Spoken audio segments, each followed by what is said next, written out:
The ambient temperature in the primary server sanctuary of Zenith Dynamics was maintained at a precise, unyielding 68.4 degrees Fahrenheit, a climate-controlled perfection designed to cool the massive arrays of raw processing power.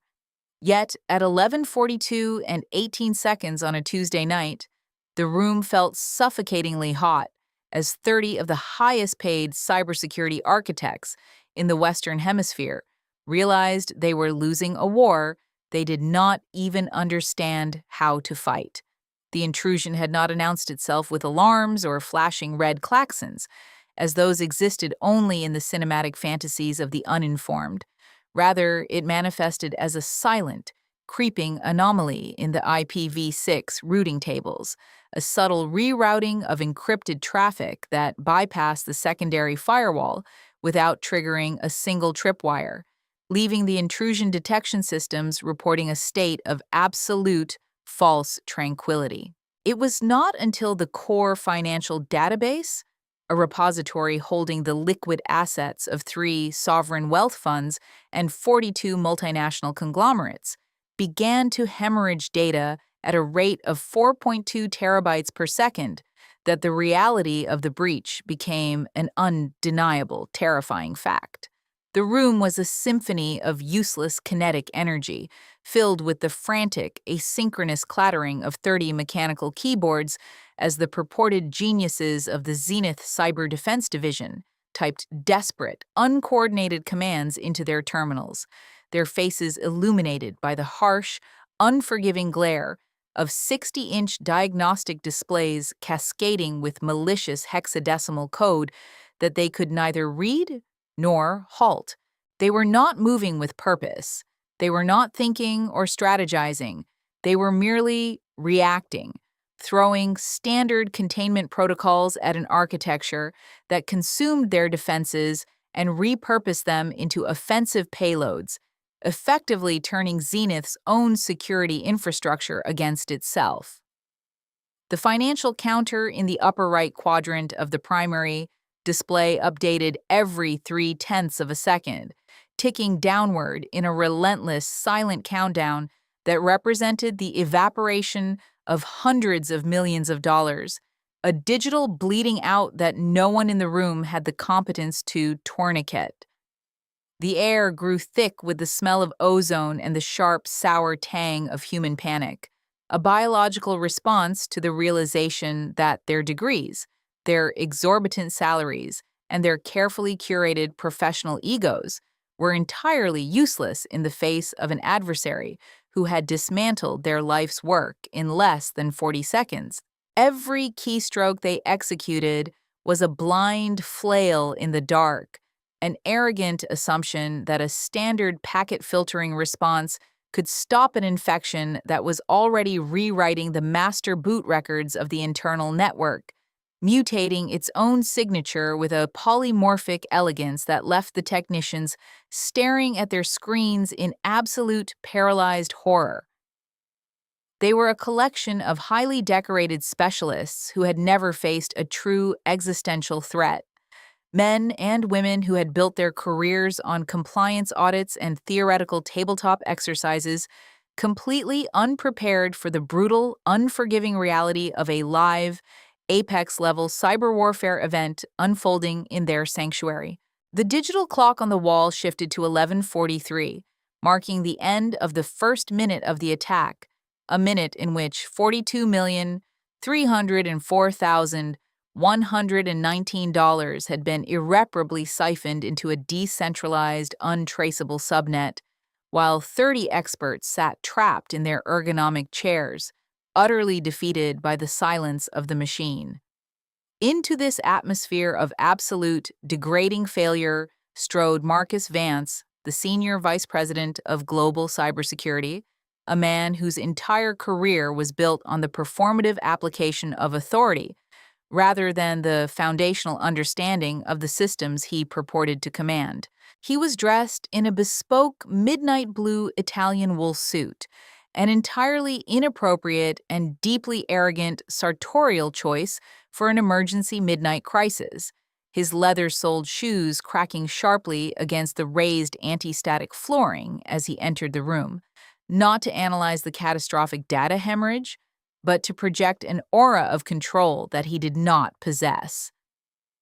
Vance did not look at the cascading hexadecimal code on the primary displays, nor did he examine the failed firewall logs. Instead, he looked directly at the faces of his subordinates, scanning the room for a target upon whom he could focus his performative rage, believing that volume and intimidation were adequate substitutes for technical competence. He began to bark orders that were fundamentally meaningless, utilizing high-level corporate buzzwords that possessed absolutely no functional utility in a live-fire scenario, demanding that the analysts trace the origin node and initiate a counter-hack, commands that demonstrated a profound, catastrophic ignorance of how polymorphic worm variants operated within a closed network. Standing silently in the shadow of the doorway, unnoticed by the flailing vice president, was Eleanor Shaw, the chief executive officer of Zenith Dynamics, a woman who possessed no technical background but maintained a razor-sharp, unforgiving intuition for human competence and its absence. She wore a simple, unbelted gray trench coat hastily thrown over dark sleepwear, her arms crossed tight against her chest as she watched the exact dollar amounts drain from the corporate treasury, her face a mask of cold, unblinking calculation as she observed her highest-paid executive failing completely and publicly. Vance, desperate to prove his decisive leadership to the silent CEO standing behind him, committed a critical ego-driven error. He ordered the shift supervisor to initiate a hard physical reset of the secondary server racks, a command that sent a shockwave of fresh horror through the already terrified technicians. A hard reset was the absolute worst possible action to take against an active rootkit infection, as it would drop the internal encryption protocols that were currently slowing the payload's lateral movement, essentially unlocking every internal door within the network and granting the malicious architecture deep, unrestricted root access to the core treasury. The shift supervisor, a young man with a master's degree from MIT, hesitated, his hands hovering over the terminal, his eyes wide with the knowledge that executing the order would be fatal to the system. But Vance stepped into his physical space, utilizing his physical height and the weight of his corporate title to bully the junior engineer into compliance. He did not ask for the engineer's assessment. He did not pause to consider the architectural consequences of the action. He simply demanded obedience, screaming the order with a flushed face and a vein pulsing precisely 2 millimeters beneath the skin of his left temple, ensuring that the defining action of his career would be an act of supreme, arrogant self-destruction. Beyond the soundproof glass walls of the server sanctuary, completely insulated from the performative screaming and the digital slaughter occurring within, Elias Thorne moved a standard-issue industrial mop in precise, overlapping figure-8 patterns across the polished linoleum of Corridor B. He wore a faded, meticulously clean gray jumpsuit bearing the Zenith corporate logo and an identification badge that designated him simply as Janitor number 4011, a title he wore not with shame, but with the quiet, unassailable dignity of a man who prioritized the predictability of physical labor over the chaotic, ego-driven world he had intentionally abandoned. Elias was not rushing his task. He was not performing calm for an audience. He was simply existing in the rhythmic, methodical repetition of the movement, his eyes focused entirely on the thin layer of soapy water evaporating perfectly under the overhead fluorescent lights. 9 years prior, under a name that had been permanently redacted from federal registries, Elias had been the lead architect for the United States Cyber Command's offensive division,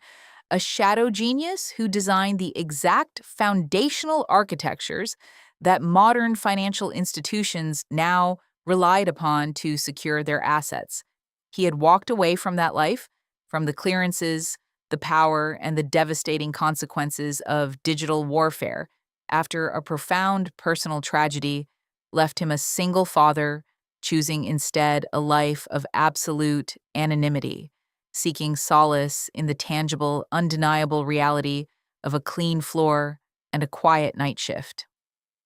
Sitting on a gray plastic utility chair exactly 4 feet from his cleaning cart was his 7-year-old daughter, Maya, a small, profoundly observant child dressed in a yellow sweater, her attention focused entirely on a heavily modified, original handheld gaming console that Elias had meticulously repaired for her, using discarded motherboard components. Maya did not play the game loudly. She operated the device with the same quiet, intense focus as her father, her small fingers moving with rhythmic precision, entirely unbothered by the late hour or the sterile corporate environment that served as her secondary home.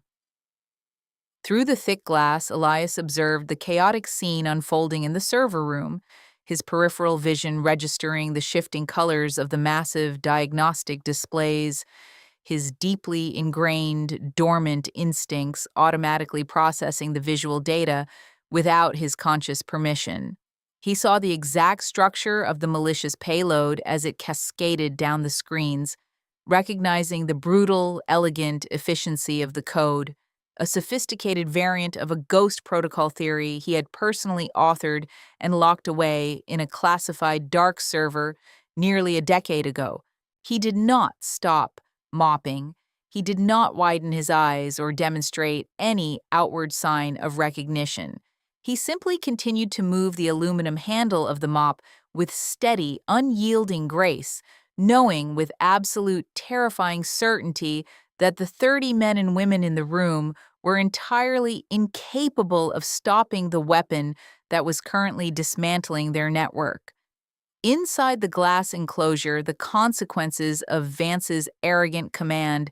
manifested with devastating, immediate precision, as the execution of the hard reset dropped the internal encryption protocols exactly as the underlying architecture of the worm had anticipated. The network did not sever the external connection. Instead, the brief interruption in power cleared the localized cache, allowing the malicious payload to bypass the secondary containment sandboxes and latch directly onto the primary financial arterial routing tables, achieving deep root access in a fraction of a second. The drain rate on the massive overhead display instantly doubled, the red numbers blurring as the hemorrhage accelerated to 8.4 terabytes per second, the financial counter dropping from 42 million to 84,608,238 in the space of 3 breaths. The server room devolved into absolute, unfiltered chaos, the technicians abandoning their stations, shouting overlapping, meaningless strings of technical jargon that served only to mask their complete lack of functional control over the environment they were paid to protect. Vance stood in the epicenter of the panic, his posture rigid, his face draining of its previous flushed anger and replacing it with the pale, hollow realization of a man who had just catalyzed his own professional execution, yet his ego refused to allow him to accept responsibility. He pivoted, lashing out at the MIT-educated shift supervisor, blaming the young man for executing the very order he had just bullied him into entering, his voice cracking as he demanded that someone, anyone, deploy a physical kill switch that did not actually exist in the modern cloud-based infrastructure. Outside the glass, Elias Thorne paused his mopping, his hands resting lightly on the aluminum handle, his dark, observant eyes fixed not on the flailing, pathetic display of the vice president, but exclusively on the reflection of the cascading code mirrored against the thick, soundproof window. He was calculating the exact propagation delay of the worm, recognizing that the polymorphic engine operated on strict 3-minute mutation cycles, meaning the network had exactly 180 seconds before the payload encrypted the core treasury and permanently locked Zenith Dynamics out of its own financial existence. He knew the exact sequence of the vulnerability. He knew the foundational flaw in the Linux kernel that the worm was exploiting, and he knew the precise 47 keystrokes required to isolate the compromised subnets and starve the payload of its lateral mobility. Elias looked down at his daughter, who had paused her game, her sharp, intelligent eyes tracking the red flashing lights reflecting through the glass, grounding his immense, terrifying genius in the simple, undeniable reality of his responsibility to protect the quiet life they had built together in the shadows. Elias unclipped the heavy ring of brass utility keys from his belt, allowing them to fall with a dull, metallic clatter against the side of his plastic cleaning cart, the sound sharp and definitive in the quiet corridor, before he pushed the heavy double doors of the server room open. He did not announce his presence. He did not ask for permission to enter the restricted, high-security environment. He simply walked into the room with the methodical, unhurried pace of a man whose sole objective was to empty the blue plastic recycling bin positioned next to the primary terminal. The mechanical hum of the massive cooling units was completely overwhelmed by the frantic, chaotic breathing of 30 terrified technicians and the loud, performative shouting of Marcus Vance. But the arrival of the janitor went largely unnoticed in the blinding panic of the active digital slaughter. Maya followed exactly 3 steps behind her father, her small sneakers making no sound on the anti-static floor, her modified gaming console held loosely in her left hand as she surveyed the room with the detached, analytical gaze of a child who found adult hysteria fundamentally illogical. She stopped walking and stood perfectly still beside the primary diagnostic station, looking directly up at the towering, bespoke-suited figure of Marcus Vance, observing the frantic, useless movements of his hands and the absolute terror in his eyes. Her voice cut through the ambient panic and the shouting, flat, unbothered, and caring perfectly in the chaotic space, stating simply that the loud man in the blue suit was sweating entirely through his expensive shirt, and that yelling at the television screens was not going to make the red numbers stop turning. It was a simple, unfiltered, deadpan observation of absolute fact, a completely undeniable reality that completely shattered the fragile, performative illusion of authority that Vance was desperately trying to maintain in front of his CEO. The room experienced a microsecond of total shocked silence as the technicians registered the child's words, turning their heads to see the janitor meticulously tying a knot in the plastic bag of the recycling bin, utterly ignoring the catastrophic financial ruin unfolding on the screens above him. Vance froze, his face contorting into a mask of pure, unfiltered rage, his ego fundamentally incapable of processing the humiliation of being accurately dismantled by a 7-year-old girl in the presence of his executive superior, and he pivoted his fury entirely toward the man in the gray jumpsuit. He stepped forward, invading Elias's physical space, his voice dropping to a harsh, trembling whisper, as he demanded to know what a fundamentally worthless maintenance worker and his child were doing inside a Level 5 restricted sanctuary during a catastrophic security event. Elias did not flinch, he did not step back to yield territory, and he did not make eye contact with the furious vice president. He simply finished tying the precise secure knot in the heavy plastic bag, lifting it from the bin with effortless, practiced efficiency. He was actively compartmentalizing the external noise, his mind operating on a vastly different frequency, calculating that they were currently at minute 1, second 42 of the final mutation cycle, leaving exactly 78 seconds before the core treasury architecture was permanently destroyed.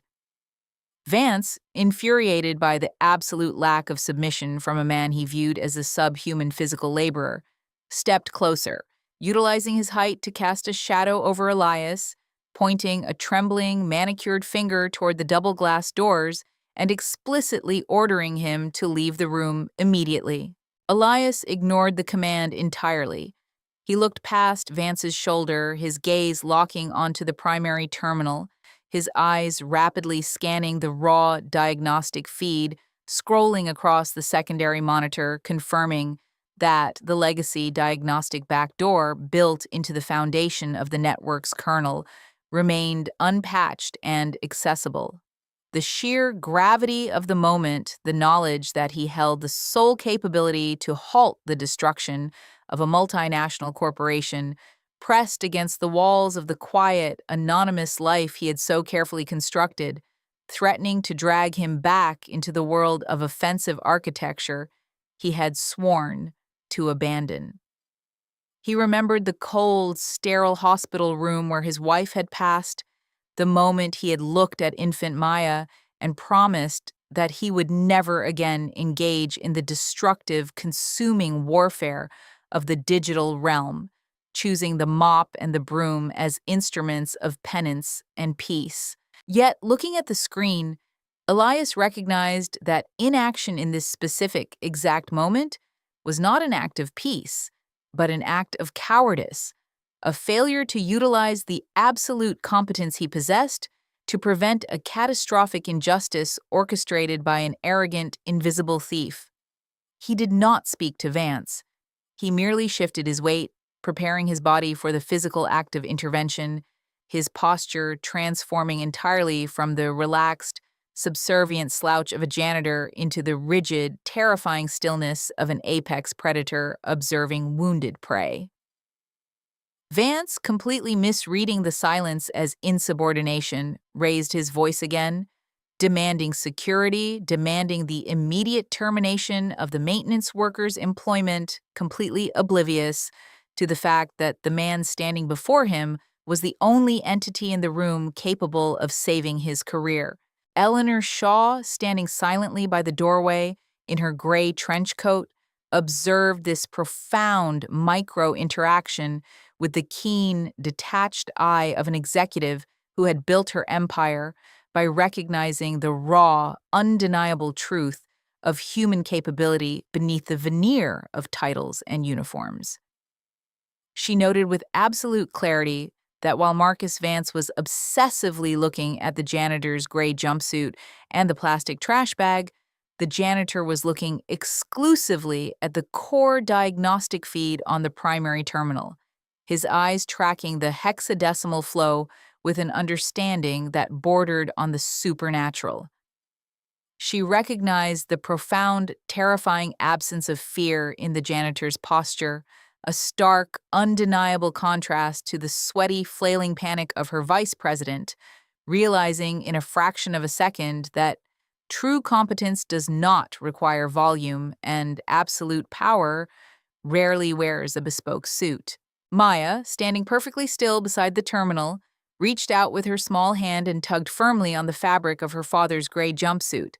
pointing a small finger at the massive 60-inch display illuminating the room in harsh red light. Her voice remained perfectly flat, devoid of any anxiety, as she stated that the big red bar on the screen was almost at the very end of its track, and that the loud, sweaty man was probably going to start crying very soon if someone did not fix the computer. Elias looked down at his daughter, his expression softening for a fraction of a microsecond, a silent, unspoken communication passing between them, an acknowledgement that the quiet life was about to be temporarily suspended in the name of absolute necessity. He turned slowly, walking back to his cleaning cart, and placed the aluminum mop handle perfectly vertical within its designated holding clip, the quiet click of the metal engaging acting as a definitive, physical punctuation mark ending his role as a subservient observer. He did not ask for clearance, he did not offer an explanation or introduce himself to the 30 terrified analysts watching him. He simply stepped around the paralyzed, furious vice president, moving with a terrifying, undeniable purpose that parted the crowd of purported geniuses without a single word being spoken.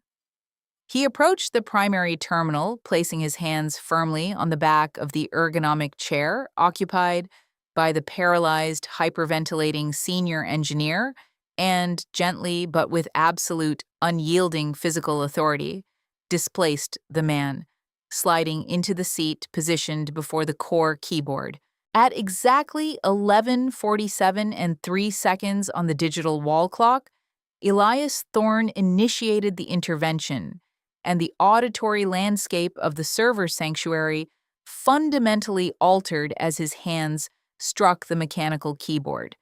It was no longer the frantic, uncoordinated clatter of panic that had previously filled the room, but the rhythmic, rapid-fire percussion of absolute, undeniable certainty, a physical manifestation of a master architect executing a sequence he had built from the ground up a decade prior. He did not waste precious seconds engaging with the bloated, graphic user interfaces or the useless secondary security overlays that Vance had heavily invested in.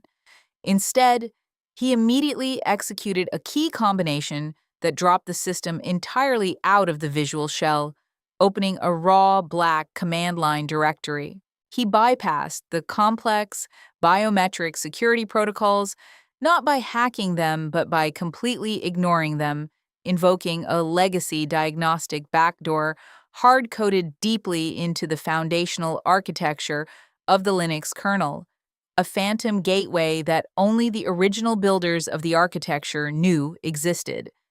He typed exact, unbroken strings of hexadecimal commands purely from memory, his fingers flying across the keys with a terrifying, machine-like precision, establishing an isolated, local virtual machine sandbox independent of the primary network routing tables. Vance, recovering from his initial shock, lunged forward, his face purple with rage, screaming for the building security forces, demanding that the janitor be physically removed from the terminal before he destroyed the entire database, his hand reaching out to grab the collar of Elias's gray jumpsuit. Before Vance could make physical contact, Eleanor Shaw's voice cut through the room, low, absolute, and carrying the undeniable weight of total corporate authority, raising a single hand and ordering Vance to step back and completely shut his mouth. Vance froze, his hand hovering inches from Elias, completely emasculated and paralyzed by the cold, definitive command of his CEO, forced to stand in humiliated silence as he watched a man in a custodial uniform dismantle an apex-level cyber threat in real time. Elias did not acknowledge the near altercation. His eyes never left the raw black screen as he executed the final command string, isolating the malicious subnet and routing the polymorphic worm directly into the dead-end virtual machine he had constructed, bringing his finger down on the enter key at exactly 11:49 and 58 seconds. The massive 60-inch diagnostic displays positioned across the server sanctuary froze instantly. The cascading, terrifying waterfall of red hexadecimal code halting dead in its tracks, a violent, sudden visual cessation of the digital slaughter that had consumed the room, the forced, localized termination of the malicious subnets, executed simultaneously across all 42 server racks, the mechanical hum of the cooling units suddenly sounding deafening in the profound, absolute silence that crashed over the 30 technicians as they stared at the frozen screens. The network had successfully isolated the payload, locking the polymorphic worm inside an inescapable digital cage, stripping it of its lateral mobility, and starving it of the raw data it required to mutate, effectively rendering the apex-level threat completely inert. The financial counter in the upper right quadrant of the primary display stopped ticking, the numbers freezing permanently at exactly $112,404,900. An undeniably massive loss, but a complete salvation of the core treasury that had been mere seconds from total annihilation. The silence in the room stretched for precisely 14 seconds, a heavy, suffocating quiet in which the reality of what had just occurred settled onto the shoulders of every highly paid, highly educated professional in the sanctuary. They had failed completely, and they had been saved by the man who emptied their trash. Vance stared at the frozen screen, his mouth slightly open, his mind fundamentally incapable of comprehending the elegant, brutal architecture of the defense that had just been deployed, his ego desperately searching for a way to claim credit or demand a logical explanation for the impossible reality before him. He stammered, pointing a shaking finger at the screen, attempting to formulate a sentence, attempting to reassert his authority, but the words died in his throat as the undeniable fact of his complete incompetence hung heavily in the cold air. Elias stood up from the primary terminal, pushing the ergonomic chair back to its original position, perfectly aligned with the desk, his face a mask of absolute, unbothered stoicism. He did not look at the screens to verify his work because he did not need to. The truth of his absolute competence was a physical, undeniable reality in the room, a quiet, devastating vindication that rendered Vance's expensive suit, his title, and his performative rage entirely and permanently meaningless. Elias walked slowly away from the terminal, his boots making no sound on the anti-static flooring, moving past the 30 stunned analysts who parted for him not out of physical intimidation, but out of a profound, newly discovered reverence for the silent man they had ignored every night for 3 years. He returned to his cleaning cart, his hands reaching out to grasp the cold, familiar aluminum handle of his mop, the physical sensation grounding him, pulling him back from the chaotic, high-stakes architecture of his past, and returning him to the quiet, predictable safety of his present reality. He stopped and looked directly at Eleanor Shaw. She did not ask him for his name. She did not demand an explanation of his hidden identity, and she did not offer a patronizing word of gratitude because she understood instantly that the man standing before her was operating on a level of expertise that required no validation. Maya, who had remained standing exactly where she was, looked up at the massive frozen screens, offered a single sharp nod of approval at the stationary red numbers, and immediately returned her attention to the small, monochromatic screen of her repaired gaming console, entirely unfazed by the paradigm-shifting event that had just concluded. Elias reached out and gently took his daughter's small hand in his, a silent reaffirmation of the boundary he had drawn between his devastating capabilities and the peaceful life he had chosen to cultivate for her sake. He did not turn back to look at Marcus Vance. He did not offer a triumphant, cinematic speech to the defeated cybersecurity team,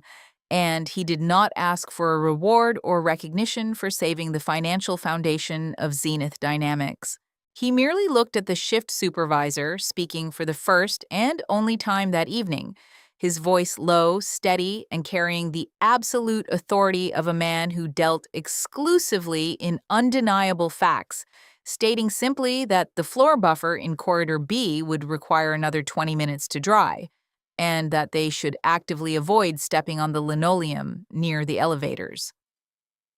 Elias Thorne turned and walked slowly out through the heavy glass doors, his daughter walking quietly beside him, leaving 30 purported geniuses and one exposed, silent executive standing utterly destroyed in the cold, quiet ruins of their own shattered egos.